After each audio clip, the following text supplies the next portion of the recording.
Um, Hi everyone, Nancy and Lena. We're going to get started today. I'm not going to talk too long about our typical Zoom etiquette, but this is recorded, so keep that in mind if you don't want to have your video or your sound on. That's something to remember.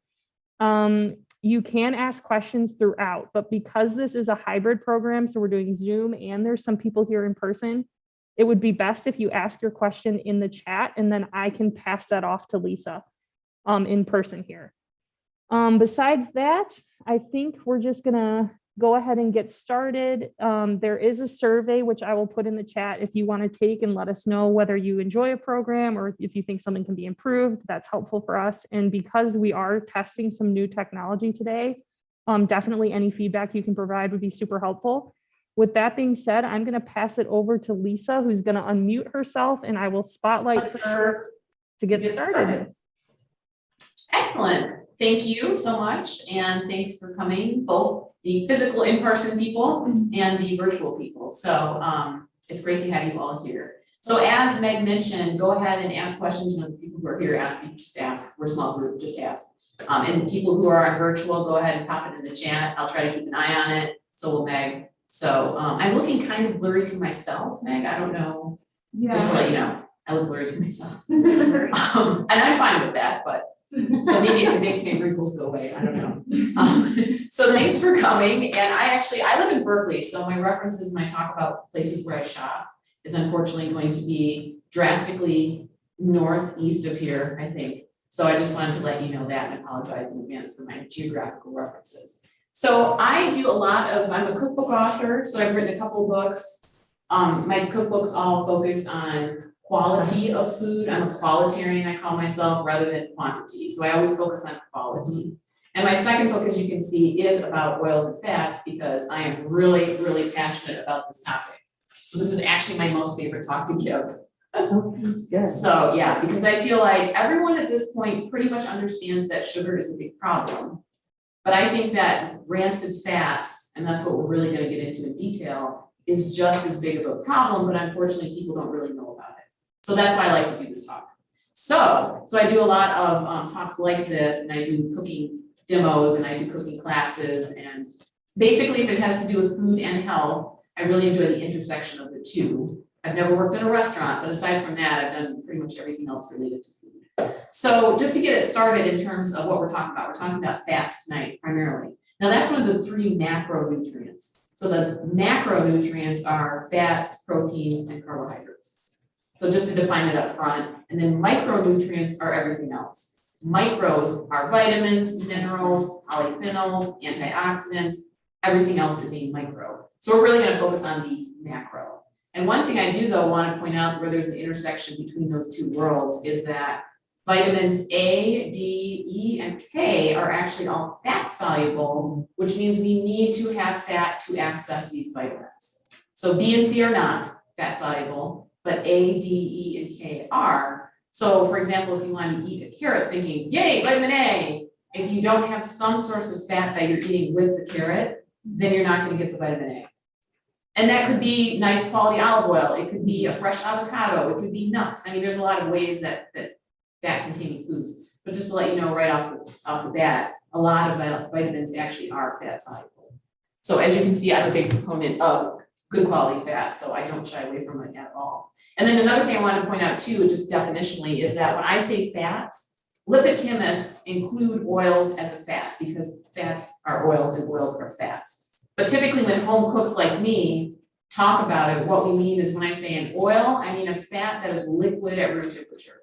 So that's the difference. So when I say fats, I'm including oils in this conversation because I'm thinking more like a lipid chemist right now. But just so you know, oils and fats, we treat them differently because butter, for example, we think of as a fat.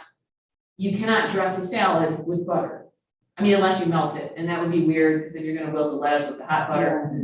It's weird. So oils we primarily use for things like dressings, things that we wanna pour, and for cooking. And then fats we tend to use for cooking. So that's just a definitional thing up front. So to kind of frame the whole, the contentiousness of fats over the years, I like to share a little bit of historical detail because I think it's fascinating. So basically, the first trans fat that came into the US food supply was back in 1911, and that was Crisco. So trans fats were created because back then no one realized they were problematic. So back then the thought was, hey, you know, this can swap out for saturated fat because it's solid at room temperature. So let's come up with a cheaper way than butter to be able to make things the way we would use butter. So, because you need that stiffness of the butter to do things like crusts and cookies and doughs, you need the butter, croissants, laminated pastries. So Crisco was developed, trans fat was developed in order to replace butter more cheaply. And then it really came into vogue during World War II in particular, because of all the food shortages, there were butter rationing, you know, all of that came into play. So especially during wartime, the 30s, the 40s, then Crisco really shot up in popularity, plus it was cheaper. So that was in common usage by the time that the Food and Drug Administration actually decided, because they weren't formed, I think, until the 1920s. And then by 1958, the FDA said, you know what, maybe we should require foods to be tested for safety before we allow them to be in the food supply. So what the FDA did in 1958 is they said, we're going to have a list that we call GRAS. That stands for generally regarded as safe. So they said, okay, anything on the GRAS list is good. And what they said was, going forward, anything new that anyone wants to add to the food supply must be tested and must be safety proven to be considered GRAS to be allowed in the food supply. However, anything that's already in use as of 1958, that's fine, no testing required. And so because trans fat had already been in the food supply since 1911, it was, that's fine, no testing required.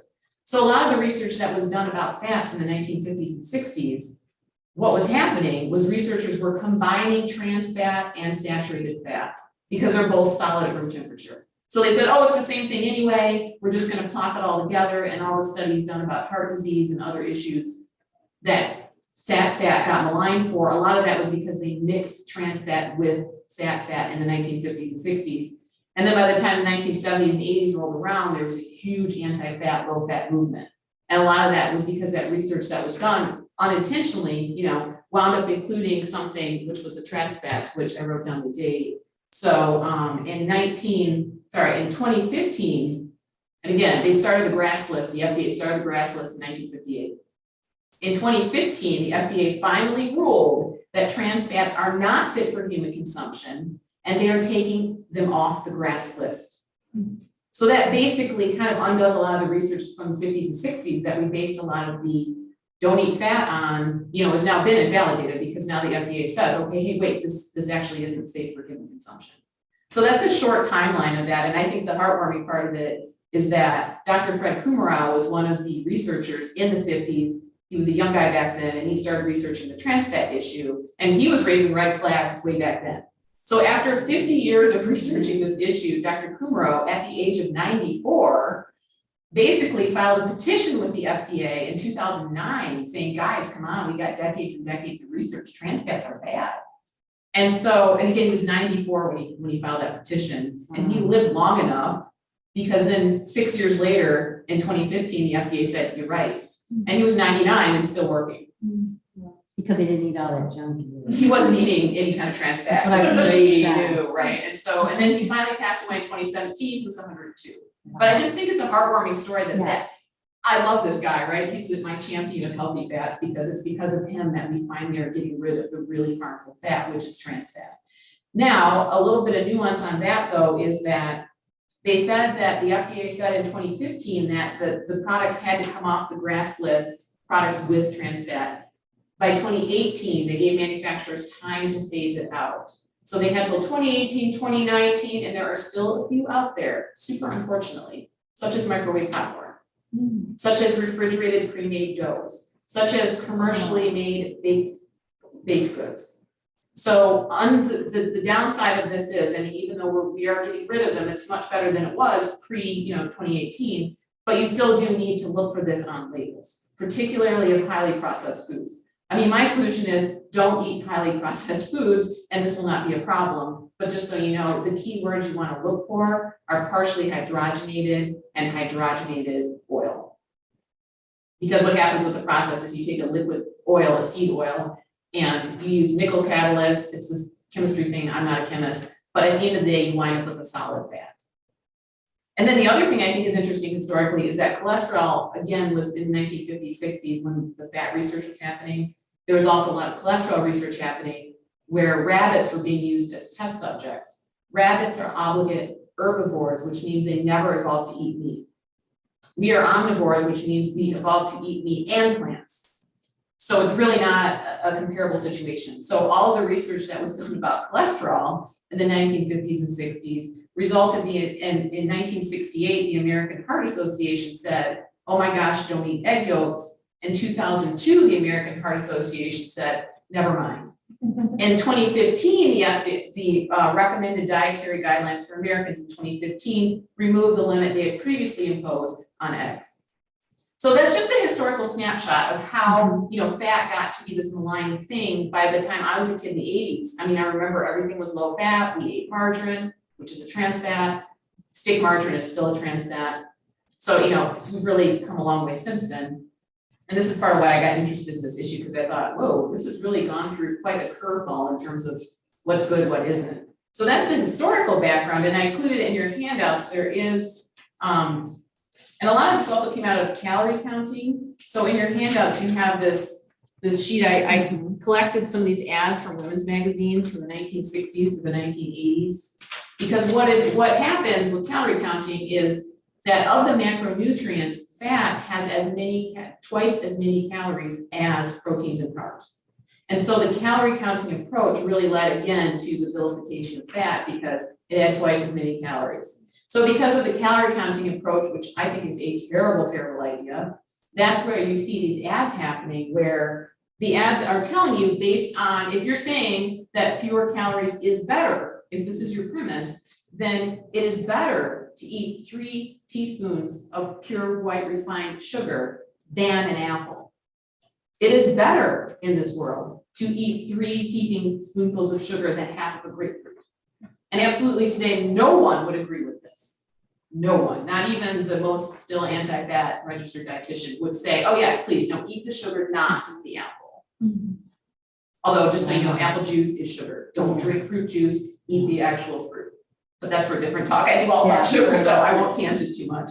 But I will read off because I know this is the one I thought was really interesting, so I'll read it off because it's mega tiny and kind of hard to read. But this is from the Sugar Pot Board of America, because a lot of the fat vilification came from the sugar industry because they had a very vested profit-making interest in doing this. So the ad says, how soon is too soon? Not soon enough.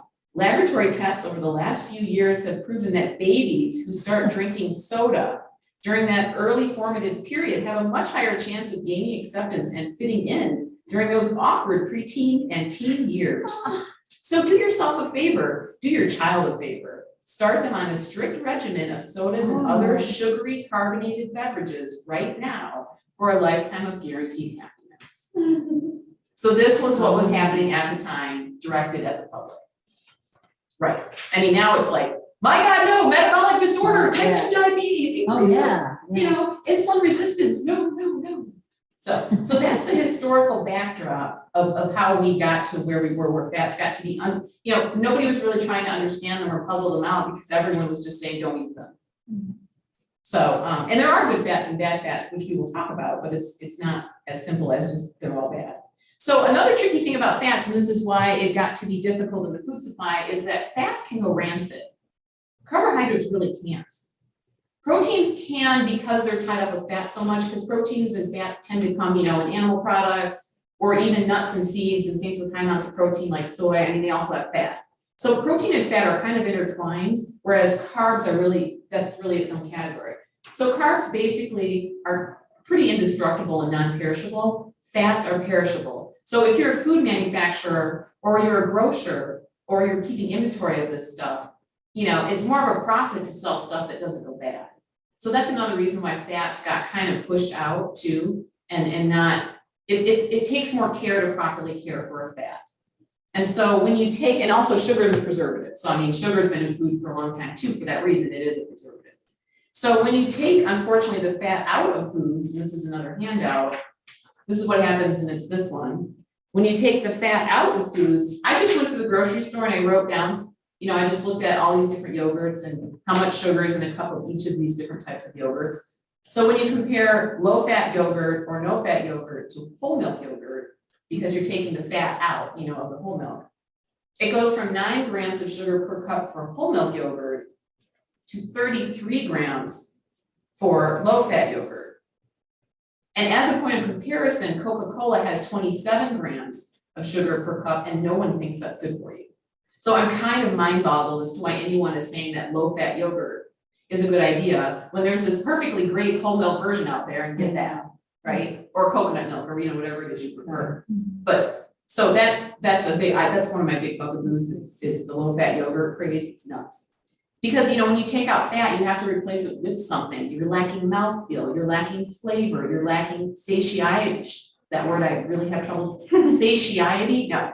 Oh, that word. Satiability? Satiability. Is that the word? Feeling satiated. Yeah, right. That word. You're not, because fats actually trigger a hormone called leptin when we consume it, and that leptin makes us feel full. It makes us feel satiated. So when you take the fat out of foods and you lose that you know, that good feeling that you get, we're like, okay, I'm pleasantly full, I'm done. And then the problem is too, is when you take out that trigger, that off switch that helps us be done, you're more likely to keep eating because the switch doesn't toggle. So when you're eating foods that are primarily carbohydrates, you're not gonna feel full. This is why I don't dare buy a bag of corn chips. I like corn chips, but I'm aware that is not the smartest food to eat. And I live alone, and I would wind up eating the whole bag myself. And so I just don't do it because, you know, versus an avocado. How many avocados are you going to eat in one setting? Not many. I actually only usually eat a half. Or maybe a whole one if guacamole is my entire meal. And then even with the milk half and cream, I mean, those are all good products, but you can see the sugar drops tremendously. The fat goes up, the sugar goes down. Same, so with sour cream, if you take the fat out, 3 times the sugar. Peanut butter, 4 times the sugar. So it's just an interesting thing to look at what happens to foods when they are made low fat. So, but you can see why it happens, because then they're also, from a purely profit, you know, point of view, then they're less perishable. And also, I mean, sugar is cheap. It's a taxpayer supported, subsidized commodity crop. So it's cheap for food manufacturers to use. So with all of that in mind is kind of the historical background. So now let's talk about, okay, so what makes, because I started this out by saying there are actually good and bad fats. Bad fats are any fats that are rancid. Trans fats by definition are all rancid. I mean, they're so heavily processed throughout. So those are absolutely rancid. But when you think about what makes fats go rancid, and you know, we have an intrinsic gut reaction to something. If we put something, you smell the milk and it smells really bad, you do not drink it. And I don't know if you've ever noticed this, but the nut that really will do this, that makes you go, ooh, and spit it out, is a walnut. The walnut is the type of nut that's you're most likely to have gone rancid, and we'll talk about why it's the most perishable nut.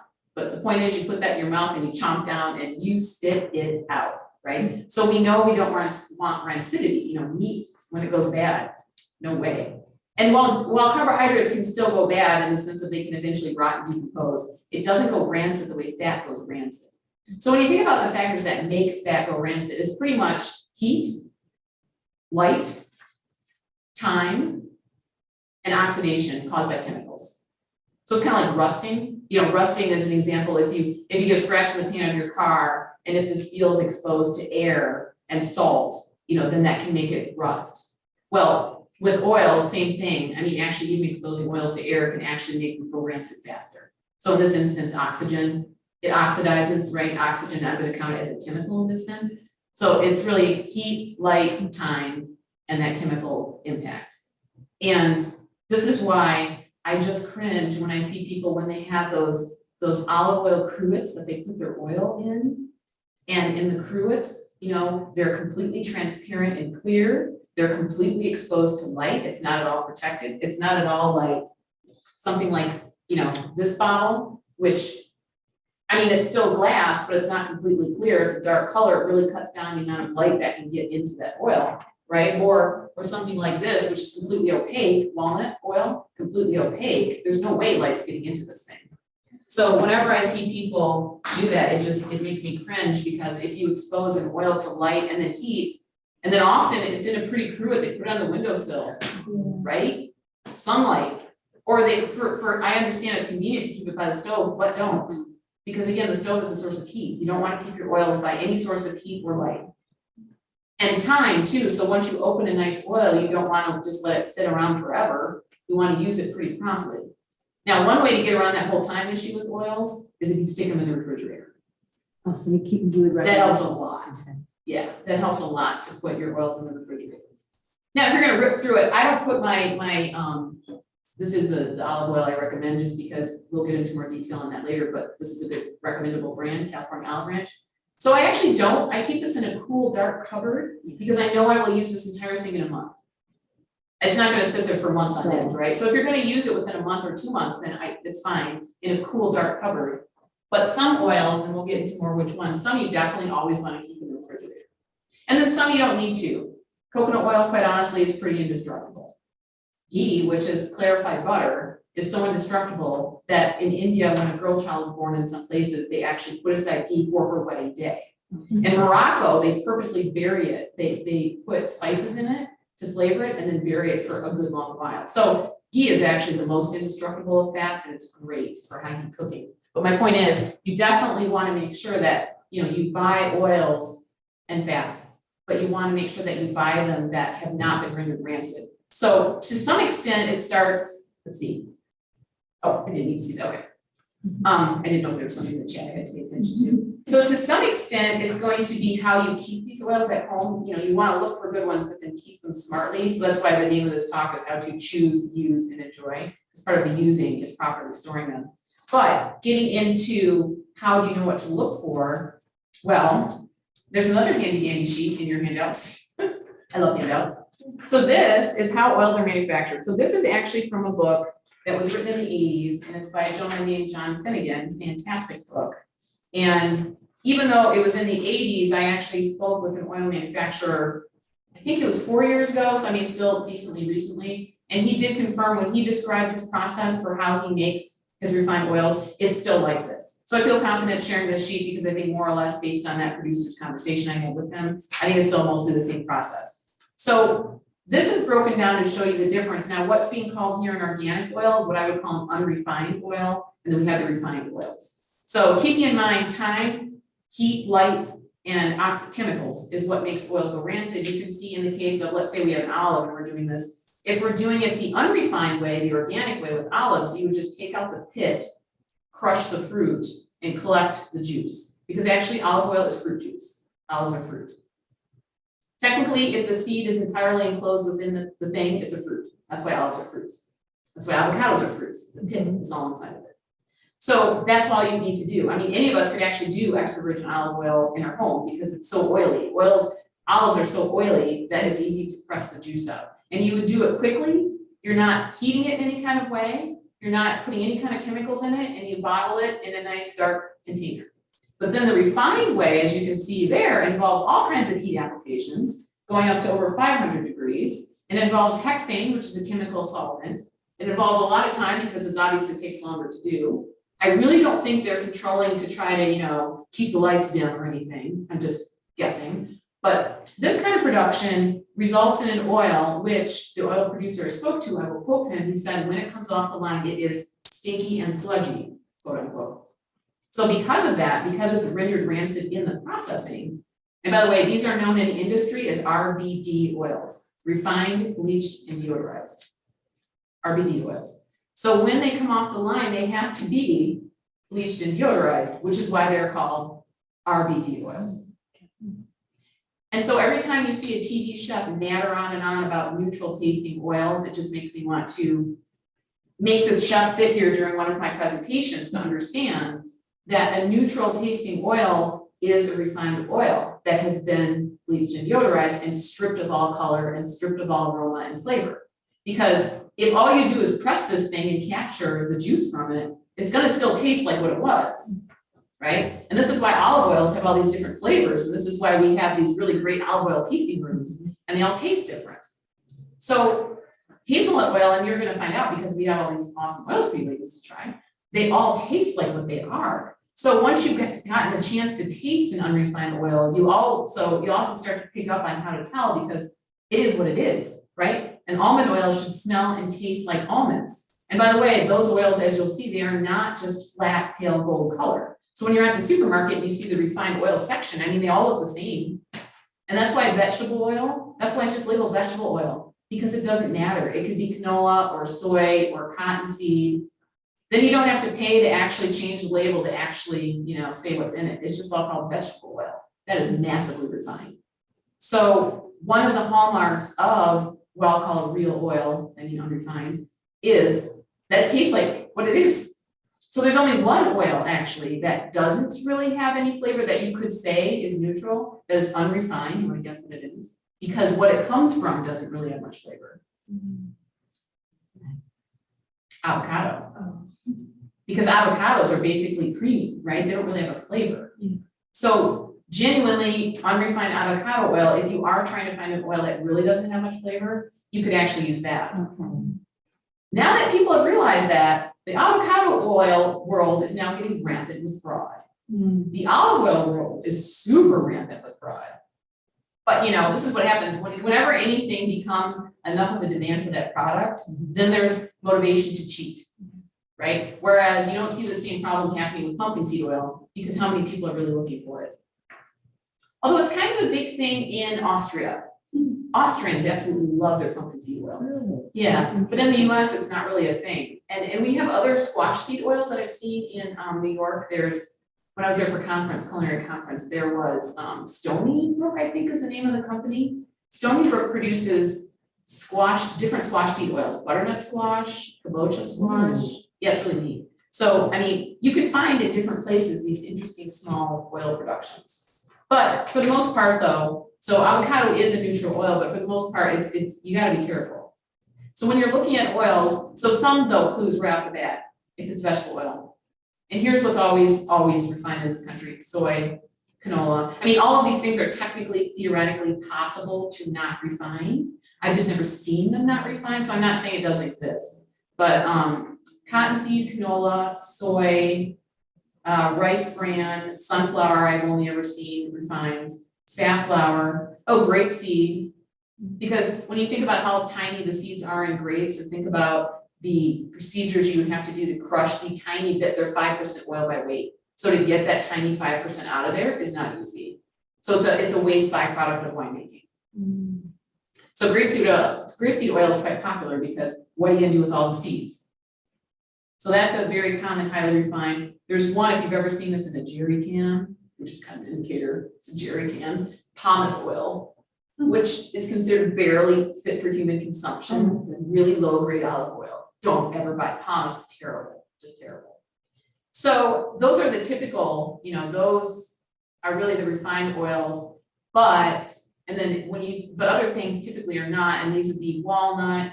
But again, you gotta check though, because they can be, anything can be refined or unrefined.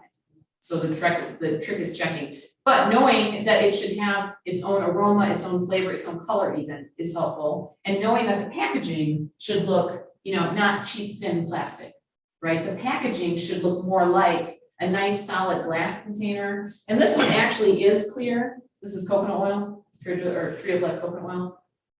It is clear, but it's still glass, and the difference is coconut oil is actually a lot more sturdy, so it's actually okay that it's see-through.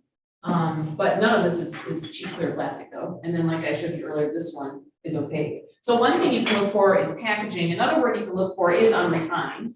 So Spectrum Organics makes a nice line of unrefined oils, and then they also make refined oils, which as much as I'm not keen on the fact that they even make refined oils, I appreciate that they are very upfront with it. They clearly label it, and it's an interesting thought experiment to just take a look at it next time you're at the market and compare that unrefined peanut to the refined peanut, and you'll see that the unrefined peanut is mahogany and peanut skin color. The refined peanut is flat, pale yellow, just like all those other neutral tasting oils. So that's another clue too. So it pays to kind of observe all of these oils when you see them, especially clustered together like that. It's a good opportunity to really look at them. At home you might only have one or two, you can't really compare. But at the supermarket you can really take a good look.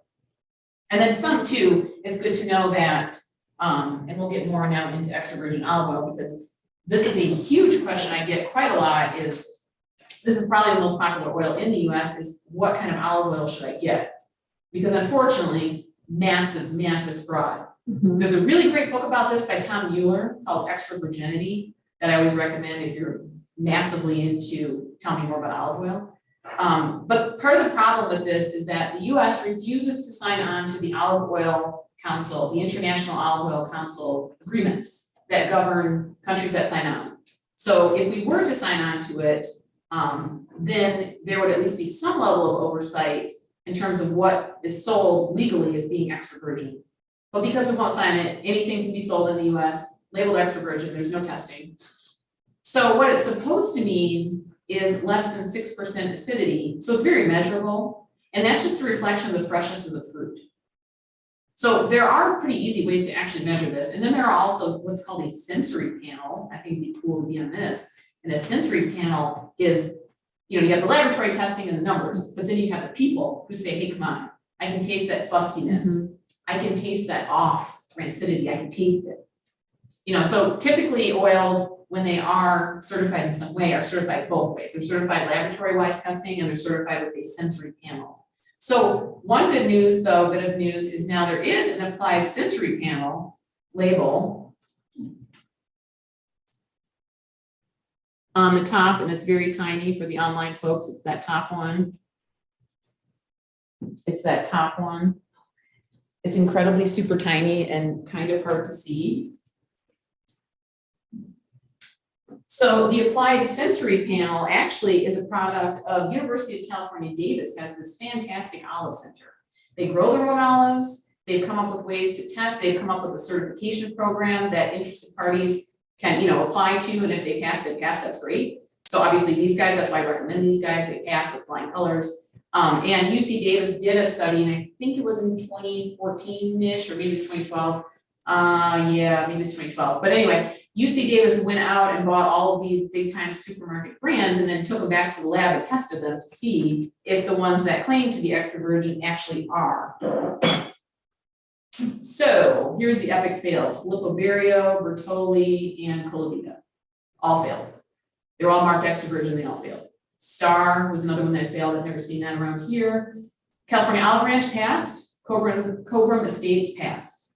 So that's why I just simply recommend. There are other good oils out there, but when people say, hey, what should I get? You can find California olive oil anywhere, Olive Ranch, anywhere. And I see more and more Cobram also, which originally was out of Australia, which has the world's most stringent rules regarding extra virgin olive oil production. Interesting, it's Australia, not Italy. And now Cobram has a partnership here, and it's also grown in California in the olives. Cobram is C-O-B-R-A-M, Estates. So those two, the UC Davis people could only test so many. They kind of took like the top 8 that they could find in terms of quantities. But their results showed that California Olive Ranch and Cobram Estates passed. So that's why I just think it's easier, just buy those. It's fine. Then you know that you're buying a good quality oil. Tom Mueller, also the author of Extra Virginity, also has a really good blog and website, and he keeps up to date too with these different, brands that are on the market. So he's another really good resource to check for that kind of thing. So, oh yeah, and the UC Davis has their Olive Center has a really nice consumer-facing portal on their website too, that they have a lot of great information to share very specifically about olive oil. So I would recommend, for one thing, it's going to have a flavor. Also know that Americans just assume that Italians make the best olive oil. So, and they do make very good olive oil. You can get lovely, lovely Italian extra virgin olive oils. But because we have this assumption, because we don't, as a country, we're not as tuned into the nuances of olive oil production as some of the countries who did, sign the accords with the International Olive Oil Council.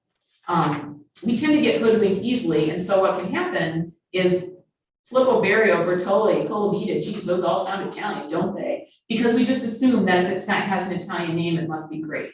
And that is a faulty assumption. It might be great, it might not. So that's kind of a, yes, flag.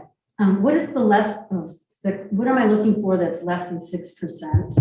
That's in the extra virgin olive oil. We're testing the mic, that's why I flipped it.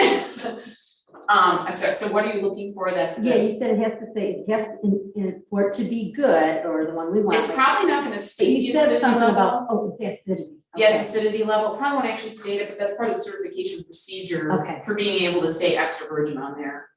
Although, like I said, in the US, you can just say it anyway. But yeah, it's supposed to have less than 6%. And a friend of mine just randomly sent me just the most beautiful bottle I've ever seen, and it is Italian, of olive oil called Laudino or something, and I haven't tried it yet. Because I already have 2 other bottles open. I have my fancy bottle and like, these guys make, they have kind of a high-end $25 bottle version. That's their Arbequina high-end stuff. And my mom got one of these and couldn't get it open. And I couldn't get it open. Okay, it would not, we couldn't screw off the top. So I told her, Mom, call the hotline. So she called the hotline and they, of course, like refunded her money and also sent a coupon, $20 off. So I went and got the fancy one. So now I have their fancy one and it is a little bit fancier. So now I have 2 bottles of theirs.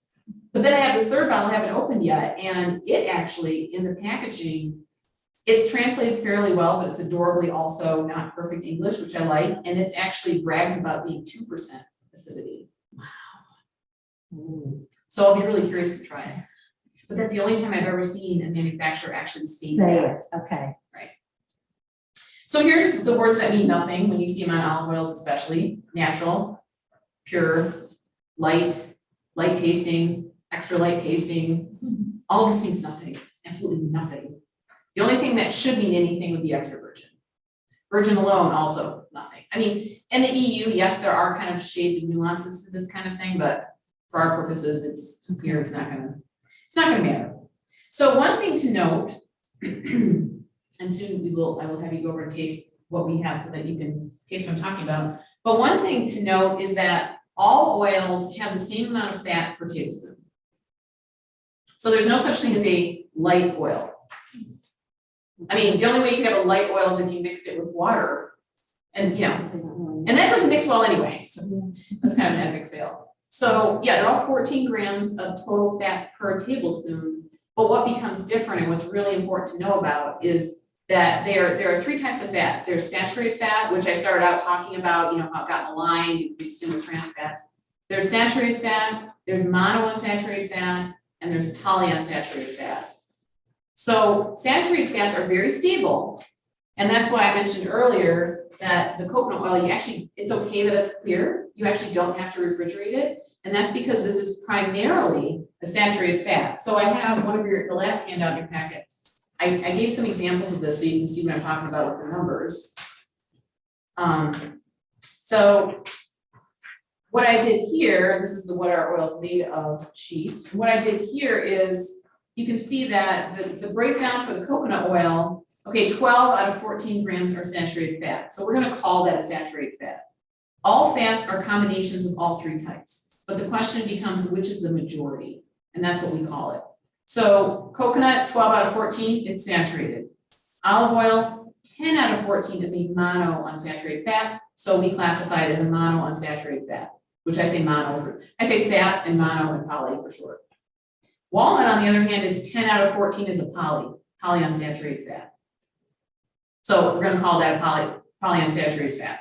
So saturated fats can handle heat. They're very, very sturdy. Just the way they're built, their chemical composition is very, very sturdy. And that is why they're solid at room temperature. And that is why they can handle heat. And that is why they're not going to go rancid nearly as quickly. So that's why you don't have to put ghee in the fridge. And actually, ghee is clarified butter. And if you do put ghee in the fridge, it's actually going to turn into a rock, an absolute rock. And it's going to be kind of hard you really have to stab it with a pointy knife to get it out. So that's because it's already saturated at room temp, it's already solid at room temp. When you make it colder and you chill it, it gets even more solid. And then butter doesn't have as much, butter has about 14% water, ghee does not. That water is gone. That's how you make ghee, is that you take butter, you melt it down, you let the water evaporate out, the milk solids settle to the bottom, and then the butter oil is what's left. It's also called drawn butter, clarified butter. It's what you get with lobster. So usually with lobster it's called drawn butter. And it's called clarified butter because you actually take the milk solids out, and the milk solids are what creates like the little bits kind of that would precipitate down. Those little white bits are the milk solids. And the reason you would take those out is because those can burn because they have lactase in them. They have milk sugar in them and they have protein in them. So you take it out because that's why ghee can handle high heat. It's just the fat part of the butter. There's no water that's going to spurt at 212 because you hit 212 degrees, it's boiling. So that's when you get the water spurting from the butter. So ghee is not going to do anything. Ghee can handle up to 500 degrees Fahrenheit. And so if you put it in your pan and you just leave it set. You know how when you melt water, you put it in the pan and you walk away and you hear it hiss? You're like, oh yeah, okay, it's melted, I can put stuff in. Because what you're hearing hissing is the water content when it boils. But you put ghee in and you walk away and you forget, you completely forget it's there, because I've done this. You completely forget it's there, and then you go, oh yeah, right, I can throw in my vegetables. And then you put the vegetables in and they jump back out at you because the pan is so super hot. Because the ghee doesn't do anything, because it can handle such high heat. So that's the only downside of ghee is you gotta kind of keep track of, is it melted yet? You won't hear it. So that's an example of a really nice saturated fat. But butter is also saturated fat, so that works well for higher heat cooking. Coconut oil is fairly saturated. Again, ghee is the highest. Palm kernel oil is a very saturated fat. And we can get more into that later if we have time, but there's ecological issues and environmental concerns right now with palm oil production. So I don't really recommend that because of the environmental concerns, but strictly from a heat point of view, it's a good high heat fat. So those are examples of saturated fats. Most fats fall in the middle as a monounsaturated fat. That's the vast majority, because most of our oils come from nuts and seeds and fruits.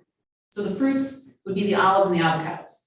The nuts, peanuts, hazelnut, pistachio, almond, lots of nut oils. The seeds, pumpkin seed, flax, chia. Now, that said, flax and chia are actually polyunsaturated fats. So this is a small category of fats, but that's basically walnut, flaxseed, chia. Pumpkin seed is fairly polyunsaturated. There aren't many. So, but what you want to know about those is that you never ever heat them. Never ever ever heat them. They're very delicate, they're very perishable, and you don't heat them. So polyunsaturated fats, and if you see, you're looking at the walnut oil and you see, oh my gosh, this is majority polyunsaturated. Drizzles, dips, and dressings. That's what you eat, the 3 Ds, because you don't want to heat them. But they're really nice on ice cream, they're great on pancakes or waffles, they're great as a base for dressings. They're great if you just want some, like a dip to dump something in, or you just want to, like you make hummus and you want to put a splash on top, pumpkin seed oil to make it look pretty because it's green. So dressings, drizzles, and dips are a great way to use polyunsaturated fats. And then monounsaturated fats fall right in the middle because they're going to be liquid at room temperature, so you can drizzle, dip, dress with them, or you can cook with them medium or lower heat.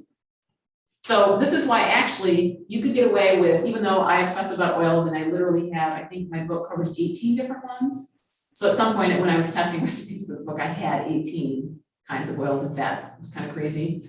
But the good thing is that you can actually just your whole life go with having really nice quality olive oil for all of your, medium low cooking and all of your dips, drizzles, and dressings needs. And then you can have a nice grass-fed butter for your higher heat applications. That's really all you actually need. I just think that's boring and I think it's fun to have more than that. I mean, I love butter and I love olive oil and I use them more than anything else.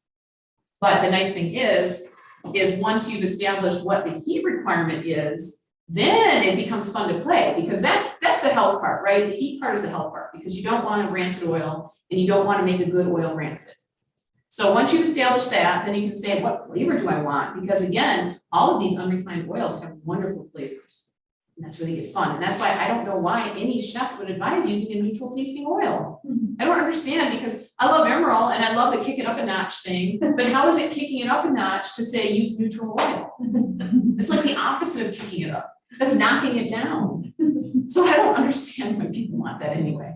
But I know that a lot of people have become used to that flavor, and I've talked to people who said, "Oh, I don't, they went and got their nicer extra virgin olive oil, and then they said, oh, it has flavor. I don't think I like it, because they're just so used to neutral tasting oils." So with that in mind, I think we should taste. I think we should have a small break so you guys can go back there and get it. And I can pay attention while you're doing that. I'll kind of look at the chat more for the online folks if you guys want to put more in the chat. But go and check out, we have peanut oil, hazelnut, pumpkin seed, walnut, pecan, and extra virgin olive oil. We have a really nice loaf from Zingerman's, and we have a gluten-free loaf if anyone needs that. Or if anyone just wants to try it for the heck of it. So feel free to go to the tasting table and see what you think. And you can, so how would you recommend that we taste? Using the bread? Is it like? I would use, that's why I got fairly plain bread. I didn't get like cinnamon raisin or anything crazy because, Okay. yeah. You want it to overpower. Right, I was going for basic, good quality, but basic bread so that you can really taste the oils. And I'm going to pull up the chat while you're doing that so that I can answer these questions. You go ahead first, I'll just go ahead. Because there is nothing like getting to taste, I think, what, you know, I love doing tastings when I talk about any kinds of foods because it's so much fun. Get to taste what I'm talking about. Oh, good, no longer blurry. Excellent. Ooh, thank you for putting everything down in print in the chat. Very cool. That's helpful. So yes, those of you online, if now's the perfect time to ask me questions, I've got a couple minutes where I can pay a lot of attention to the screen. I like the little cup.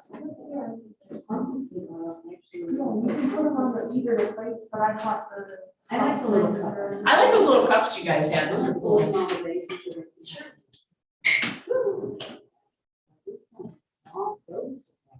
Ah, I knew I had some. Oh, yeah, yeah.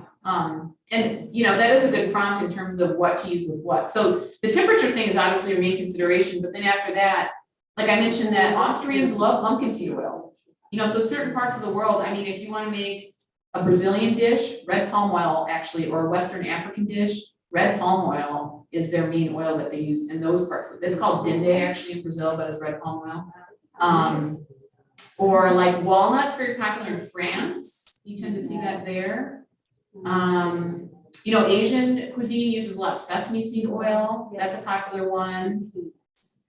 And unfortunately, rice bran, I've never, I mean, it's popular, but I've just never seen an unrefined version, so I wouldn't really recommend it because of the refined issue. Hazelnut is also pretty popular in French dishes. Peanuts also popular in Asian dishes and African dishes. Coconut oil is great in South Pacific, you know, Hawaiian, any place that's kind of out in the islands. There's a lot of, you know, Caribbean, they have a lot of coconut. Personally, I mean, I like how all of it tastes, so I don't really have a favorite because it really depends what I want to do. I love flavor.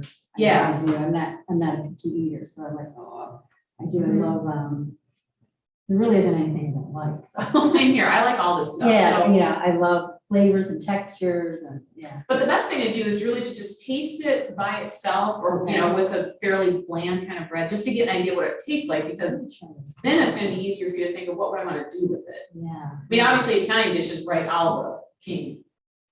And also Spain uses a ton of olive oil. Actually, Spain is one of the world's biggest producers of olive oil. Are they really? Mhm.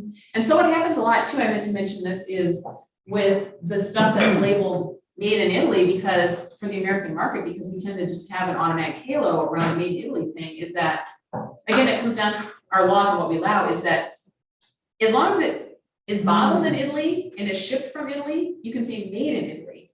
So what happens, actually, a lot of Spanish olives are sent to Italy to be processed. So because, you know, the market's aware that the American consumer is much more likely to buy the one that says made in Italy than made in Spain, or made in Tunisia, or made in Argentina, or Chile. The peanut. Right? The peanut. Oh my gosh. And the pumpkin so far. I really like the pumpkin seed Me oil too. because it's such a pretty green I color. love it. Plus I like to live on pepitos. And I love pepitas, I and do to me, too. it's the color of a pepita. I love it. And I use those quite a bit. Me too. I just think it's so tasty. I didn't realize how good they were for you. Okay. You know, maybe I should hold up I'm gonna hold that up for the camera, the green one.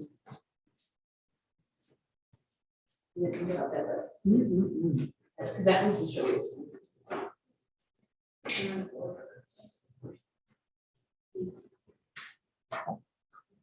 Because it is really, really pretty.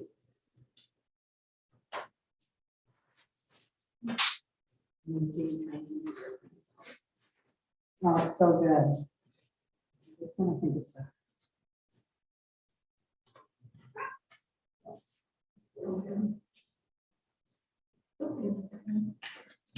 Yeah, I really, really like the color of this one. I just think it's really, okay, so now the folks on camera can see. So it's kind of hard to see how green it is, I think, in front of the camera because it looks really dark, but you can kind of see when it goes Put in in. the bread, put the bread in it. That's good, yeah. Yeah, maybe then you can see it. Oh, the pecan.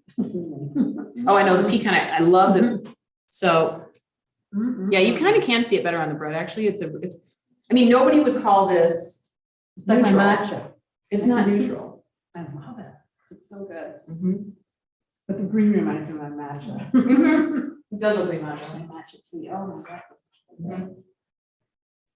I think the pecan is really, really good on pancakes especially. Instead of using Uh-huh. so. And you know what I like to do with this too, is this is kind of an odd thing, way to use these oils, but. So I have a milk frother, Okay. and what I do is I mix milk and cream, or sometimes I mix milk with one of these unrefined oils. Because if I want my coffee to kind of taste like hazelnut.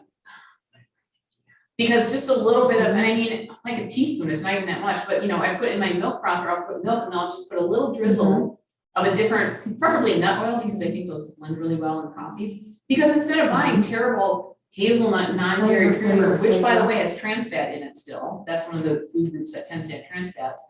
You can just do it with hazelnut oil. And it's only flavored, it's not the Yeah. real thing. So yeah, so that's the way I flavor my coffee for my lattes, is that for my milk frother, I just put the milk in it, and then I just put a little bit of one of my nice nut or seed oils in it. And let me tell you, actually, the other two, the pumpkin seed is really good in it, because it turns it green. By the way, St. Patrick's Day is coming up. So if you want to make like a green latte, a really good one, a really natural one, pumpkin seed oil with the whole milk makes a nice green latte. You can really taste it. And then pistachio, I was telling Meg earlier, I was really hoping to get pistachio oil for us tonight, because I love pistachio oil. There's kind of apparently a global pistachio shortage right now, and so I couldn't find any pistachio oil. But that's a really pretty color, because it's a really light green. I mean, this one is this kind of, I wonder because of Dark the drought may have caused it. yeah, growing conditions are getting kind of hairy. So I still find pistachios, the whole pistachios, like German whole pistachios. But so pistachio oil is another really nice one. It's delicate. I mean, it's nutty, and I really like that in my coffees as well. So that's one of the, and so it's really nice, and you'll notice too that with these bottles, these higher end, you know, not the vegetable oil, but these higher ends of oils, they break down the types of fat. You know, a lot of foods only list total fat and saturated fat, and that's a holdover from all that history we shared at the beginning, you know, because for a long time there was such an anti-sat fat movement. So a lot of foods only tell you total fat, sat fat. But the great thing is oils are always going to give you the full breakdown of sat, fat, mono, and poly. And that you really need to know that, because now you know with the heat, with the temperatures, that's why that's really important to know that breakdown. And also how you want to store it. Because again, if it's a poly, put it in the fridge. And the nice thing about the polys when you put them in the fridge, so when you put a mono in the fridge, it does get, depending on how much mono it has, you know, because again, some have more than others. But like olive oil, when you put this in the fridge, it does get a little bit not really freely pouring when you take it out. So it's another reason I don't put mine in the fridge, because I want to be able to easily pour it. And again, I'm going to use it in a month. Using it in a month, no problem, to keep it in a cool, dark cupboard, away from heat, away from light. But the nice thing about polyunsaturated stuff is that it's free flowing. It is absolutely free flowing, because of the chemical structure of it is such that it's so not tightly linked together. That's why it's called so saturated means that the links are saturated with each other. It's a tight linkage, and that's why it's really sturdy. But when you start to get mono unsaturated, you've got one end each sticking out. That's the unsaturated part. And then poly, you get multiple ends sticking out. And that's why it's really delicate, because it can get easily broken apart because of all these ends just sticking out, waiting to get damaged. Because obviously multiple ends sticking out, a lot of it can be easily broken, versus only one, less easy to break, versus none, very not easy to break. So I mean, that's a massively oversimplified thing. I'm sure there's way better diagrams of what it actually looks like, but no, it was a good. but you know, so it makes sense being poly, and so that's why with the poly, you definitely want, think of it like an octopus, you know, it's poly. So that's why that is so perishable and so sensitive, and that's why you have to treat it so well. But here's the great thing about the polyunsaturated fats, because I'm glad that now we can talk about this one, is you've probably heard about omega-3 fats and omega-6 fats, right? Okay, this is a cool topic of conversation, now that you know what I'm talking about when I say poly. So omega-3 fats are anti-inflammatory. Omega-6 fats are pro-inflammatory. They're both called essential fats. There's another one that's omega-9, which I now see ballyhooed on products. That is not an essential fat. Our bodies can make omega-9s. So when I see products labeled omega-9, I'm like, oh geez, marketing, you know, because it's not an essential fat. But omega-3 and omega-6 are essential fats because we cannot make them ourselves. We must eat them. So that's what defines something as being essential. So we need actually, even though it sounds kind of counterintuitive, like why would we want an inflammatory anything? Aren't we too inflamed? Yes, we are too inflamed, totally. But we need the inflammation sometimes because when you cut yourself, for example, you may have noticed that it puffs up, your skin puffs up around the cut. So inflammation is the body's natural defensive mechanism. It's our immune system. So we need to be what's called acute inflammation versus chronic. So acute inflammation is you get a cut. You know, you have an injury that needs healing, or you get a virus and your body needs to fight it. Okay, that's called an acute inflammation. And that's fine and good. The problem becomes though when you have a chronic inflammation where you're just inflamed all the time. And that's what underpins basically all chronic diseases, the majority of them. That's what underpins metabolic disorder, which includes things like type 2 diabetes, heart disease, insulin resistance, obesity, cancer. I mean, the list goes on and on. Greater propensity to get sick from a virus, get more seriously ill as a result. All of these things, because if you're always in a constant state of inflammation, then when your body needs to be opportunistically inflamed, the problem is you already are. So the acute response doesn't work as well when you're already inflamed. So unfortunately, in the American food diet, omega-6s are the pro-inflammation types of essential fats, and they're also a lot less perishable. Omega-3s, the anti-inflammatory, are very perishable. So you can see where when you have our kind of food supply where it's built on processed foods, then obviously we're going to be eating a lot more 6s than 3s because it's the nature of the beast, literally. Because they're less perishable, they can hang out longer on our shelves. And so the foods, the ingredients that we use as main ingredients of our processed food supply, soy, corn, canola, wheat, sugar. Those foods, I don't think sugar so much, but it's bad for other reasons. But soy and canola and corn are very high in omega-6s. And that becomes a problem. And then the CAFO meat production, concentrated animal feeding operation, CAFO meat production, the animals are fed soy and corn and canola and a lot of other worse stuff. So then their meat, their milk, and their eggs then are higher in omega-6s. So it's, it's a food chain issue, right? So at the base of it, we've got these omega-6 heavy ingredients and it just feeds into the whole thing. So in contrast, omega-3s are much harder to find in nature. Those are in walnuts. So walnut oil is particularly valuable. Flaxseed and chia are very high in omega-3s. Yay, also very valuable. And then here's another interesting, and I'm glad we have time because I was hoping to talk a bit too about the animal products because this really folds into the whole topic of fat. Then it's also prevalent in bendy things, nature bendy things. So by that, leaves, blades of grass, these are all bendy, not roots, not bark, but the bendy parts of plants have a lot more omega-3s because they need to be able to move about and shift and photosynthesize and all sorts of things. So even though we can't go eat grass, we can eat leaves though. So basil, fantastic. I love basil. Basil's very high in omega-3s. Leafy lettuces, because they're leaves, anything leafy, baby spinach, it's leafy. So like pesto is a really good anti-inflammatory dish to make because you've got, if you have your good quality olive oil and then you have all that basil, that's very anti-inflammatory. And then maybe put on some wild salmon, which is super high in omega-3s, which I had 4 times in a row last week, and I was totally happy about it. Sounds wonderful. I was going to share the salmon with somebody, and then I didn't, and I thought I'm just going to eat it all. So that's what I had for 4 days running was pesto wild salmon. But anyway, so then because the omega-3s are prevalent in grass and leaves and whatnot, when we eat the animals that eat the grass, then it's good. Because so when you're looking for, this is also a type of fat, is if you're looking for fats from animals, then grass-fed animals offer us better sources of fats. Goes right up the chain. So this is why I also think it's really important, not just, so we talk a lot about oils, but also when we talk about fats from animals, such as, tallow is from beef and lamb, such as butter, such as cheeses. Actually, interestingly, schmaltz, which is from poultry, the drippings from poultry, is actually a monounsaturated fat, interestingly.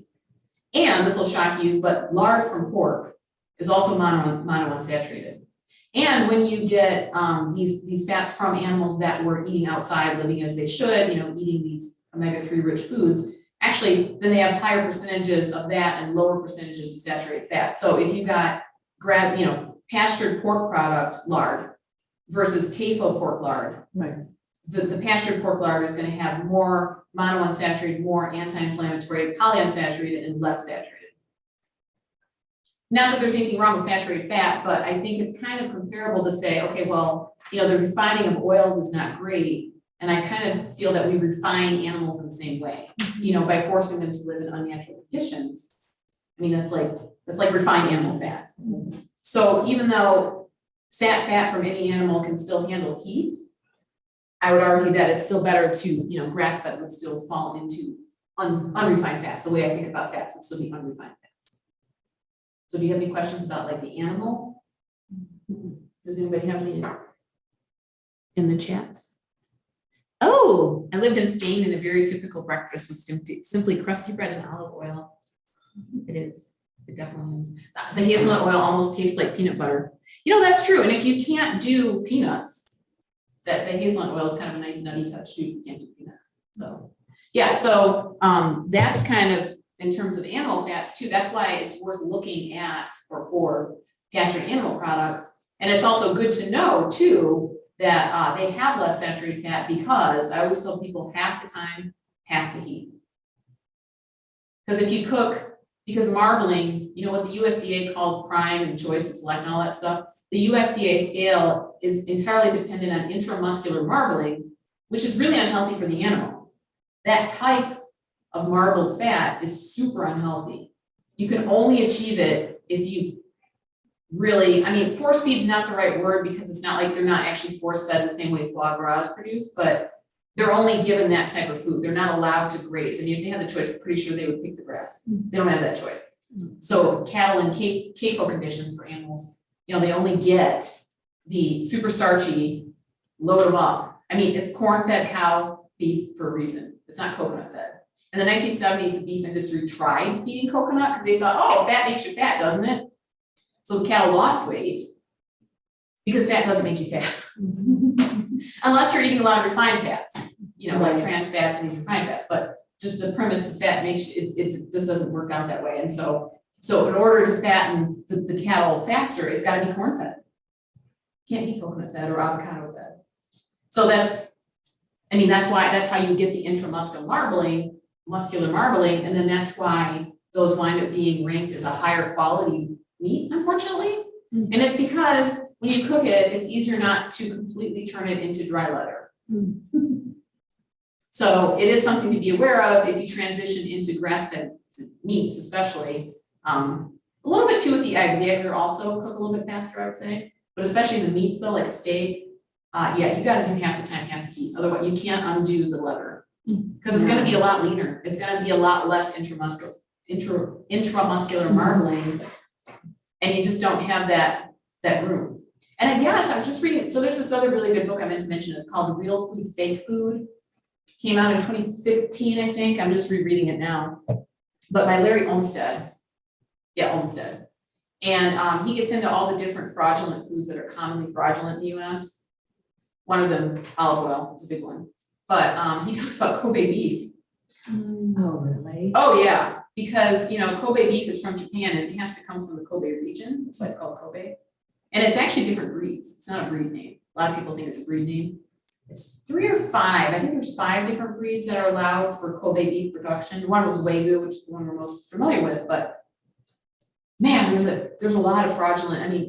The odds of getting real Kobe beef here are almost zero, almost zero.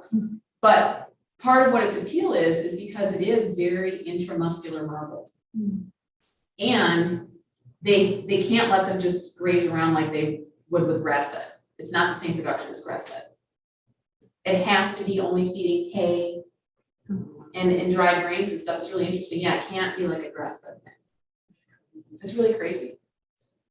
So, yes. So that is kind of the story on I didn't bring my skeleton sheets with me because I wasn't sure if we had time to get to it, but there's a really great farmer, Joel Salatin, who's written a lot of books as well. about what he calls real meat, which I think is a fair statement. So if you want to read more about that, there might even be some here in the library. Joel Salatin's books are fantastic about that subject. But another source of anti-inflammatory is wild salmon, which I mentioned, right? Trying to make sure the camera's not too strange. Oh, here we go. Okay. Sorry, I thought I might lean on the podium slightly. Another one is algae, seaweed, anything sea vegetable is going to be really high in omega-3s as well. So that's a good thing to look for. Alaskan seafood, wild Alaskan salmon is going to be your best source of salmon. It's interesting, in the Constitution, when Alaska joined the Union in 1959, they actually wrote sustainability into their Constitution. It's the only state that has done this. And a lot of that includes their food sources, which of course includes a lot of their seafood, well, all of their seafood, because that's such a big food source for them. So in addition to the salmon, they have, I think, 5 species of salmon, but they also have pollock, cod, crab. Oh, that's good. Yeah, this is all Alaskan seafood stuff. King crab, snow crab. I don't think they have lobsters there. But if you look up Alaskan seafood, I mean, they have a lot of nice consumer-facing stuff that can break down the different types of seafoods that they have, the different omega-3 levels that they offer. Interestingly, the highest one is black cod, known as sablefish. It has even more than wild salmon. So that's something to look for. So yeah, wild caught fish is a good option. In some places, though, the wild caught has resulted in overfishing, so it's kind of a different topic, but environmentally, it's not that great. So the best place to look for that, to see if it's something, and I know we're kind of now tangenting to seafood, but the best place to look for that to see if it's sustainable and the quality of it would be seafoodwatch.org. Seafoodwatch.org is the Monterey Bay Aquarium folks out in California, and they do it. This is all they do. So I just rely on them for my seafood recommendations because this is their world. And so they publish these annual lists broken down by region within the US. So it's very specific to where we are. So it's going to include like Great Lakes stuff, which is great because we have a lot of seafood here. And it has a traffic light system where it says red is, oh my God, no, for various reasons, heavy metals, environmental destruction, just bad quality. And then there's yellow, which is not bad. And then there's green, which is great. And so you're always going to see the Alaskan seafood stuff on green. Oh, good. You guys have real food, fake food. Excellent. I see that in the chat. So those are good places or good sources of omega-3s. And then again, omega-6s are going to be processed foods in general, cheap oils, corn, soy, canola, anything with a lot of sugar. Wheat, unfortunately, is pretty inflammatory, which is why I don't have anything against whole wheat products, but I do think people eat probably too much wheat on average. I mean, Americans on average, because we tend to go with pizza and pasta and cereals for breakfast and, bagels and donuts, like everything has wheat in it and grains in it, and they can just really add up in terms of inflammatory. So that is, wow, I got through my stuff faster than I thought I would because we're a smaller group and normally it's the questions that I leave time. I always leave a good 15 minutes for questions. Oh, what do I recommend for baking? Oh, that's a good question. That's a great question. Okay, so yes, I meant to mention this earlier. So actually for batters, so a batter is going to be anything that is, liquidy. So there's doughs and there's batters. Doughs are things you shape and form like a cookie and bread. And then batters are anything you can pour out like a pancake or cupcakes or muffins or quick breads. So for batters, actually, I use my handy dandy California Olive Ranch. Because anytime something says vegetable oil, use this. Or any monounsaturated fat. So if you want a slight hint of your hazelnut in your baked goods, you could put that in, right? You can do pecan or hazelnut oil. In the same amount. The same amount. Yeah, if something called for vegetable oil, you could just do any monounsaturated fat. It's fine. And actually you'll see recipes a lot in Italy too, where they do a lot of olive oil cakes. So I tend to put this in basically everything. I mean, I use it in my baked goods. I put it in my hair to make it not frizzy.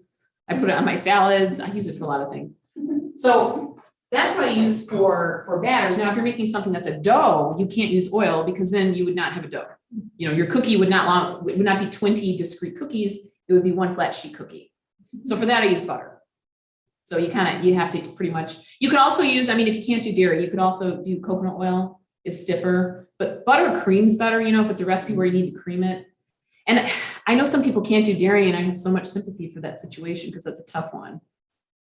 Because butter does have that 14-ish% water. So what happens is as items are baking, that water is going to evaporate and push up and expand. And that's what helps gluten-based baked goods, because the gluten can stretch.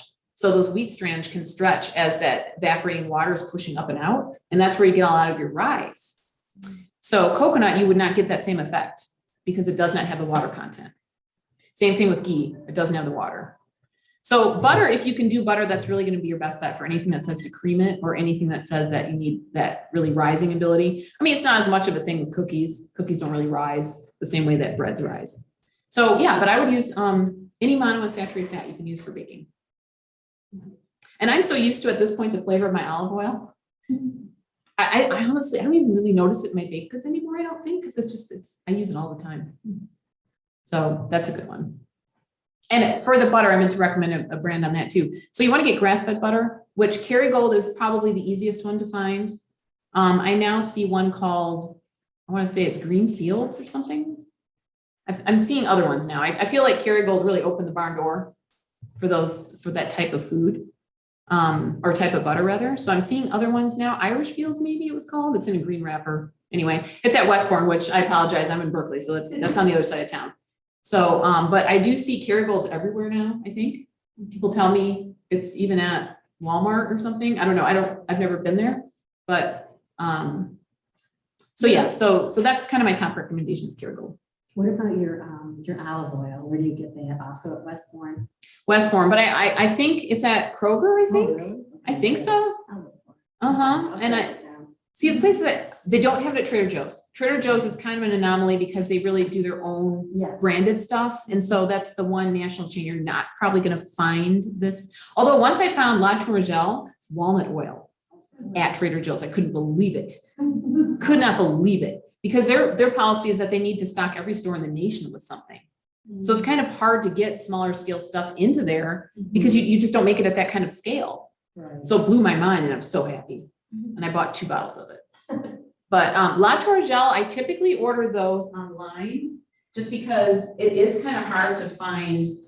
I mean, you see a lot of them back there, but La Tourgelle, they have such a nice array of nut and seed oils. Honestly, I just order them online because then you can get whatever you want, except pistachio right now. But Holiday Market, if you're ever on my side of town, Holiday Market has a lot. Okay. Yeah. That's a good oil spot. Westbourne has a lot. There's a Westbourne in Plymouth. Is that kind of closer? There's Livonia, Plymouth, Berkeley, and Holly Market. that's Westbourne.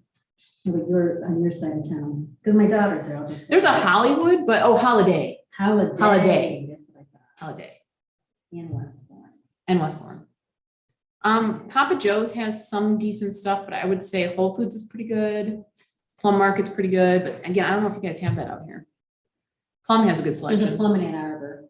Yep, It's not too far from here. Plum is good selection. Yeah, those are good questions about baking. Do you have any other questions in the chat here? Ooh, hot chocolate. Yeah, that's a good point. You can also put these in hot chocolate, those nice nut oils. Yeah, those go really well in hot chocolate too. Especially if you whip I found out that to froth the milk, it's actually better if you have a little bit more fat in there than just whole milk. It doesn't whip as well. It whips a little bit better if I add my oil. And it doesn't take much, just a little bit, and then you get that nice flavor. I know I'm looking forward to my coffee tomorrow already. I don't dare drink it when I get home because then I'm going to be up too long. What kind of milk do you drink? So that's an interesting question. So I would always recommend definitely grass-fed milk. Okay. I actually have a farm share. Okay. So anybody in Michigan can get a farm share. And that basically means that, okay, so this gets into an interesting tangent about the whole raw milk thing. So in the state of California, you can walk into a store anywhere and buy raw milk. No big deal. In the state of Kentucky, I think it's sold as pet milk. No, I think you need a doctor's prescription to get raw goat or something. In Florida, it's sold as pet milk. Point is, all the states have different rules about raw milk. Michigan is actually one of the most restrictive because we were the first state to require pasteurization, I believe in 1960 something. We're a big dairy state. So but a couple years back, I was thinking I would kind of like to try raw milk just because I realized you can't sell raw milk from a sick cow. You just can't, because then the human would get sick. So the raw milk producer has so much more skin in the game because they know that they're always on the radar to get shut down anyway, because there's in this state, again, in California, no problem.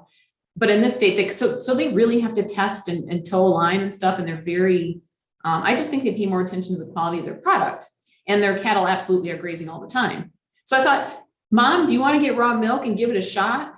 Because also I had heard that you can help address allergies that way, because kind of like the bee pollen idea and the honey is if you're eating, if you're consuming dairy products from animals that grow right around you, eating all the pollen producing plants that grow right around you, the thought is maybe that helps with allergies. And my mom also has arthritis and allergies. So I had said, hey, do you want to have some raw milk? She's like, sure, honey, whatever you want. I mean, so we started getting a farm share and doing it that way. And then I think we started in March, and that May that came around, she said, hey, I don't have allergies. And I did not tell her. I didn't want to get it in her head. I didn't say anything about it. Also, I kind of forgot until she said that. And then I went, yes. And so, I mean, she still does a little bit get it, but nowhere near like she used to get with allergies. So I really do chalk that up to the raw milk. And from my standpoint, I don't have allergies, so that wasn't why I was doing it. I just wanted the high quality grass fed because it tastes a lot better. And now a lot of people are not comfortable with raw milk, so I'm not saying go do it, but I'm just saying you're asking me what I do. And it's neat because the cream separates out too. So you can really see that cream, because it used to be called the creme de la creme, is the phrase of, milk used to be judged by how much cream it had on top. That's right. And then homogenization came along, which means making everything, homogenized when you can't. Right. It means chopping up the fat in such tiny, tiny pieces that our eyeballs can no longer discern the tiny, tiny pieces of fat floating in suspension. We just can't see it. That's what homogenization is. But if it's not homogenized, then it all floats to the top and it's a cream cap.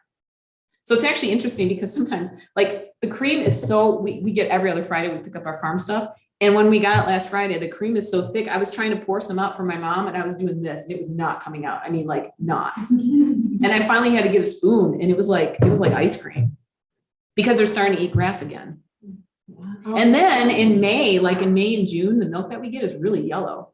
It's cool. You can see it. So with butter, there used to be this thing with winter butter and spring butter. So spring butter was actually yellow because it comes from the grass. The color comes from the grass. But then the winter butter would be white because they have to feed hay in the winter. There is no fresh grass. Wow, that's so Yeah. interesting. So there used to be spring butter was clearly more prized than winter butter. But that's why people then started coloring. So then when margarine came out, right? Margarine is actually white. Well, when margarine first hit the market back in, I think the 60s, but then they wanted to sell it yellow. They wanted to pre-dye it yellow and sell it yellow. Well, then the dairy people got really upset because they're like, hey, Congress, this is not fair. This is not equivalent to butter. This is not the same product. And they shouldn't be able to get away with just coloring it like that. It's not butter. So then that's why for a while when margarine, it came with a dye packet. And you had to mix in the dye yourself into the margarine to make it look yellow like butter, like good quality spring butter. I know during World War II, my mom said that that's how like the Crisco, the shortening, because there was a butter shortage and everybody went without complaining, by the way, in those good old days, right? But you would have the dye that she remembers as a little girl, that was her job, was to stir the dye tablet. And so that was during World War II. Yeah. And that's why it was called oleomargarine too at first, because oleo means oil. Yeah. Like it was a way of saying it's not butter. Because it wasn't butter. So it was how it all, then the rage kind of. So it's interesting when you get these seasonal products, even with dairy stuff, you can really actually see the season through the yellowness of it. Yeah, it's really interesting to see it happen actually, because when we see the leaves change in the fall and they change into, yellows and reds and things like that, actually that's been there the whole time. That beta carotene has been there the whole time, but we can't see it because of the chlorophyll. The green chlorophyll covers it over. So it's not that the leaves are changing color really, it's just that they're shifting it. Yeah, like the green is going away and then we see what was there. Same thing with grass. So when the cows are eating that, they're getting that beta carotene that's underneath the green and then it comes through in the milk. Very interesting. Yeah, and so I'm really glad I did this farm share thing because it's been quite an interesting, me as a food person, I've just been really interested to see it, literally be able to see the difference in the milk from month to month. and the thickness of the cream. Like now it won't even pour. Now it's harder to get out of the jar. So what do you just have to stir it? Like, what No, do you just have to like spoon it out. It's not even stirrable. I mean, Oh my gosh. it won't break it down any because it's all that thick. So you use the cream probably. Like Yeah. in your coffee. And your Yeah, so I use the cream. Yeah, so you can either I get the whole thing of cream and use this cream, or you can take the cream off the top of the Yeah. milk. You could naturally skim milk by just taking off the cream.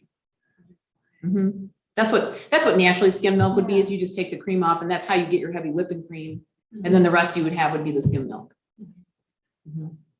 Yeah, it's pretty neat.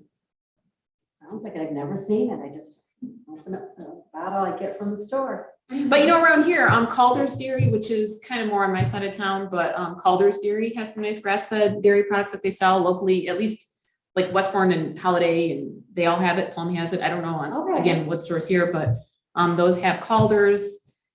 Kelowna is a really good brand. I forget what state that's out of. It's not Michigan, but Kelowna's grass-fed. They have really nice yogurt. Organic Valley is grass-fed, so you can even find like cream cheese, cream. The only thing is with heavy whipping cream is because it's so perishable and it's so expensive, people get upset if it goes bad really fast. I mean, understandably. And it is the creme de la creme is the most expensive dairy product, compared to milk or compared to buttermilk. Ooh, good hand up. I like that. Yes. There's a question that was sent directly to me. How do you sign up for a farm share? Ooh, that's a great question. How do you sign up for a farm share? So you can go to, you could just Google Michigan Farm Share, but eatwild.com is a really good website where they list different farm shares available across the country. So I would say start with eatwild.com to see what they list. Short of the one I belong to, if it's of any use, is Family Farm Co-op. They drop in Ann Arbor, they drop in Birmingham.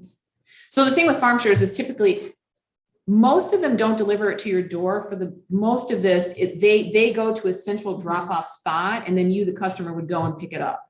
And typically it's every other week. And the way mine works is I order online, just send a quick email, what I'd like, lamb, beef, chicken, milk, eggs, and then I go pick it up. And the meat comes frozen, the eggs last literally months. And I have found out that you can freeze cream. Getting back to what I was just saying about cream being perishable, and that's kind of a problem. The good news is you can freeze cream. If you only want a little bit at a time to use in coffee or something, you can actually freeze it in an ice cube tray. Oh, yeah, there you go. And then pop out like 2 cubes at a time and let them thaw in the fridge. Wow. Right? Because that's what I do with my cream. I just freeze it in smaller containers, and then I just take it and let it thaw, and then I use it.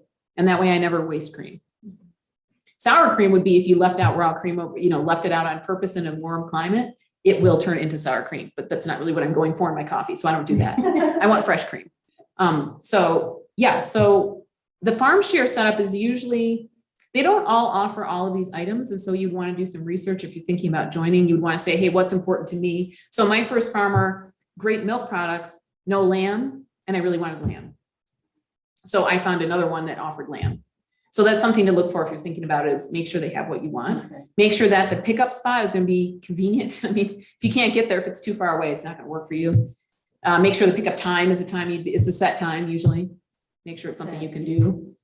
And then there are places like John Henry's that actually do deliver to your door within a certain radius. So I don't know if this area would be included in John Henry's. They also do not have dairy. John Henry's is meat only. I don't know if they have eggs, but they have great quality meats. And that's obviously the most convenient way to do it would be as if delivered to your door. So if this is all the grass-fed meat. Yep. And that's not, John Henry would not be a farm share. It would just be a supplier of grass-fed meats. Okay. And so if you're curious about, dipping your toes in the water and thinking, do I want to do this? Because with a farm share, you pay a set amount per year to be a member. So mine is 50 some a year. I mean, so the premise in Michigan, I meant to get back to this, is that because you're not supposed to be able to get raw milk in Michigan because and again, you can do it in California, no problem. And they are the pickiest of all health states, so I feel like if California says it's fine, come on. I mean, we can use chemicals here in our dry cleaning. You cannot use in California. Yeah, warnings on everything. Exactly. So here, the way that you get around it is with a farm share, a cow share means that technically speaking, the $52 I pay per year means that I own the cow and that they are boarding the cow for me. I mean, it's ludicrous, right? It's a ludicrous loophole. So then but because of the loophole, then technically I'm not buying milk from someone else's cow. I'm buying milk from my own cow, except honestly, they have a herd. It's not like it's not like Bessie is my cow, you know? I mean, it's a herd. But that's how it works in Michigan. Okay. That's very interesting. And that's specifically called a cow share. Okay. So there's cow shares, there's farm shares, and then there's CSAs, which is community supported agriculture. And that's typically more produce oriented. So I don't know how much of that would be the meat, the animal stuff world. And honestly, my thing is I love CSAs also, but you know what? We also have farmers markets and great produce stores. So to me, I live literally 3 blocks from Westbourne. They have great produce. I just go there for produce, you know, so it's not as hard to find that. And so I'm more interested for me in the animal product side of it. So that's why I thought for me, I'd rather do a farm share. But yeah, actually we're quite lucky in Michigan. We have, I think the highest number, even in this area specifically, like Metro Detroit, we have one of the highest areas of independent grocery stores, you know, like Holiday, Westbourne, Papa Joe's, these are all independent. Plum, you know, it's all this stuff, right? So we have great farmers markets, you know, Royal Oak, Detroit, and out here, I'm sure you also have great farmers markets. And then we have all these farm shares, and we do have a ton of dairy production. We have MSU is a great land grant university. You know, they have a lot of public facing programs. Also, this is not related to fats, but if anybody's interested in gardening, oh my God, MSU website. I've been writing articles on gardening this week for a local publication. So I've been researching a lot on MSU. They have all kinds of pollinator garden tips, butterfly and bee gardens, how to optimize, you know, think about planting vegetables, how to look at your soils. You can even send in soil samples for free and they will tell you what's in the soil and what to do with it. Yeah. Or maybe there's a really nominal cost to it. I mean, but still, but point is, we have a great resource within the form of MSU in Michigan. And I feel like not enough people know about it. So I always like to throw it in my talks, even though it's kind of an addendum thing, but you know, and they do a lot too with dairy production and they have a creamery and all kinds of stuff. So we're lucky. I think so too. Absolutely. So does anybody have any other questions in the chat? Trying to still not ignore any chatting folks. Oh, thank you for posting Family Farms Cooperative. You even found that neat. Now, one thing I will say too about farm shares is they are farmers. They are not tech people. They do not have fancy websites remotely. I mean, I'm thrilled that my farmer, I can send emails and she answers like within a day or two. I find this amazing. So that is the one thing to be aware of. It's just, you know, we're so used to everything being slick looking online and on all these social media channels. Farmers don't do that. They're too busy doing practical things. Not that I'm, you know, anti-online or digital, but you know, somebody's got to be on the farm getting it done. Absolutely. Yep. Well, cool. Well, that was pretty much all I had. But if anybody still has questions, then... Okay, so if you weren't, here's the other question. I do have one. If you weren't doing the farm share for your milk and you're just going into Kroger, what would you get? Would you do almond? Would you do? So that is a good question about if I didn't have a farm share, what would I do? Well, I would avoid Kroger because Kroger's animal products are terrible. Okay. Terrible. So I meant to point that, you know, like part of this is kind of shopping smart, knowing your venues, because sure. Okay. I call it needle in a haystack, right? Now there are going to be a handful of good things in Kroger or Meijer, but do I really want to search through a giant store to find 5 good things? Or do I want to go to a store like Holiday, Plum, Westbourne, Trader Joe's, where the majority of their stuff is good, right? So first of all, choose your venue, and I wouldn't go to Kroger. My issue with almond milk is, and I could rant about this for a long time, but to shrink it down, I have a big issue with almond milk. I like almonds. Almond production in the United States is done entirely in California. They only bloom for 2 weeks. It's monocropping. It's only almonds. So bees don't hang out in places if they can only eat for 2 weeks, because that's 50 weeks of death. So the majority of bees in the United States, it's something like almost 80%, are trucked out to California every year for those 2 weeks to pollinate the almond trees. And in the trucking process, they're fed straight glucose. And bees die. A certain amount of bees are always going to die as a result of this trucking them around issue. And I hate that. I hate that we do that to our pollinators. We need bees. Bees are endangered, you know, at this point, colony collapse disorder. The Life of Bees, by the way, great novel by Swedish author, Swedish or Norwegian.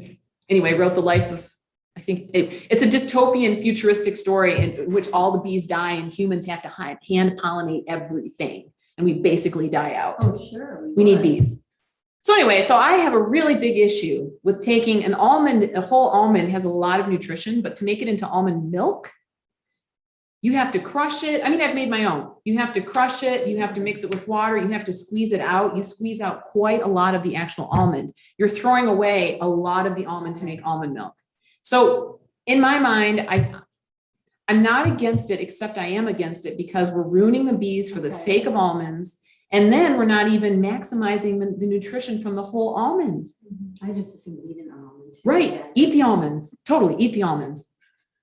Also, we have to pasteurize them. So anytime you see raw almonds from the US, that's a lie. They're all pasteurized because the almond orchards adjoin the CAFO, concentrated animal feeding operation areas, and CAFOs produce a lot of poop.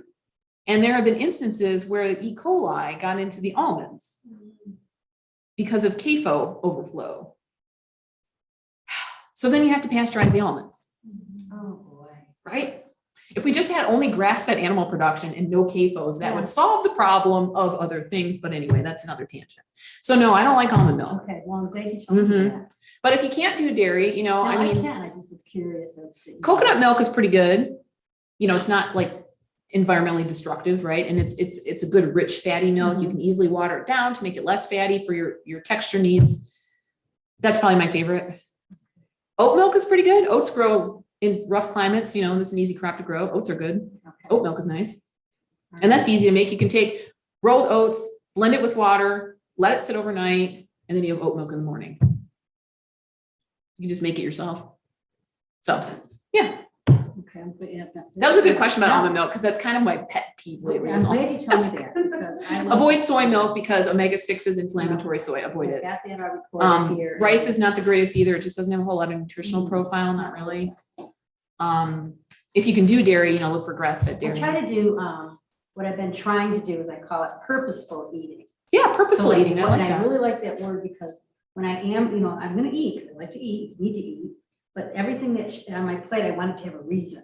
Exactly. I like that. That's a good way to end the program. Let's take your example and say, let's all eat purposeful eating. Yay. Thank you, everyone. Let's do purposeful eating. Perfect. All right, and that's Really really, and I love my beef, so no, I'm done with almond milk. Yeah. I do, like pollinators. Are you still on? No, I think I Okay. did we officially end. I'll let Meg officially. Thank you, everybody. Well, that was so interesting. I feel like it's just the tip of an iceberg, though.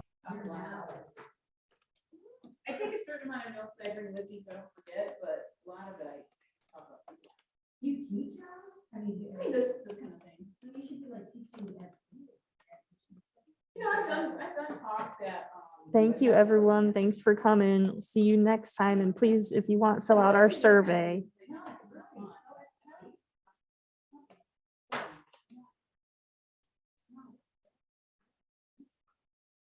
Questions?